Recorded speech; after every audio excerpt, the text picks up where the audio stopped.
Quand les élèves paient les pots cassés en pleine période d'inscription aux études supérieures, gare aux arnaques. Un tiers des établissements privés délivreraient à leurs étudiants des diplômes pas toujours reconnus après des années d'études et plusieurs milliers d'euros dépensés. Face à ces dérives, la médiatrice de l'éducation nationale tire la sonnette d'alarme. Louise Salé, les victimes de ces pratiques se comptent par centaines.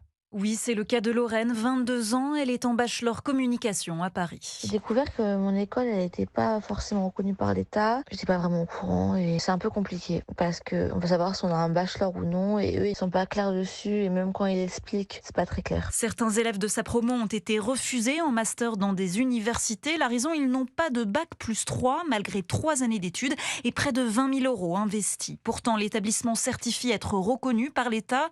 Un terme trop flou pour Catherine Becchetti-Bizot, elle est médiatrice de l'éducation nationale. Ces étudiants qui se sont fourvoyés, qui ont été abusés, ont été victimes d'une publicité mensongère sur les sites de ces écoles, qui parfois même ferment en cours d'année. Nos recommandations, c'est de clarifier ce paysage très complexe. Il y a plusieurs types de reconnaissance, mais il faut l'expliquer. Et actuellement, comment on fait? Justement, on a du mal à faire. Le ministère de l'Enseignement supérieur dit plancher sur une plateforme expliquant quelle formation délivre ou non un diplôme reconnu. Merci Louise Salé.